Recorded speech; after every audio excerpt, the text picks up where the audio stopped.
Stock మార్కెట్లు కష్ట నష్టాలను ఓర్చుకొని నిలబడ్డాయి. మరోసారి ఒడిదుడుకులు ఎదుర్కొన్నాయి. లోక్సభ ఎన్నికల వేళ మదుపరులు అప్రమత్తంగా వ్యవహరిస్తుండడమే ఇందుకు కారణమని మార్కెట్ వర్గాలు అంటున్నాయి. ముఖ్యంగా ఎఫ్ఎంసీజీ, బ్యాంకింగ్ స్టాక్స్ లో అమ్మకాలు సూచీలపై ప్రభావం చూపాయి. సెన్సెక్స్ ఇంట్రాడేలో దాదాపు 600 పాయింట్ల మేర లాభ నష్టాల మధ్య చెలించి చివరికి ఫ్లాట్ గా ముగిసింది. సెన్సెక్స్ 73,225 పాయింట్ల వద్ద నష్టాల్లో ప్రారంభమైంది. మధ్యాహ్నం కాసేపు లాభాల్లోకి వచ్చినా మళ్లీ నష్టాల్లోకి జారుకుంది. ఇంట్రాడేలో 73,073 పాయింట్ల నుంచి 73,684 పాయింట్ల మధ్య ఊగిసలాడింది. చివరికి 45 పాయింట్ల నష్టంతో 73,466 వద్ద ముగిసింది. డాలర్ మారకం విలువ $83.51గా ఉంది.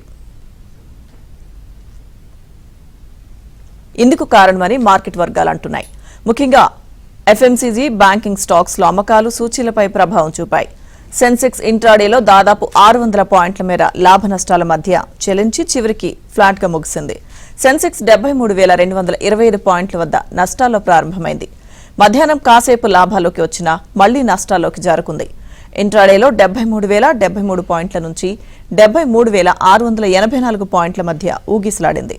చివరికి 45 పాయింట్ల నష్టంతో 73,466 వద్ద ముగిసింది. డాలర్ మారకం విలువ $83.51గా ఉంది.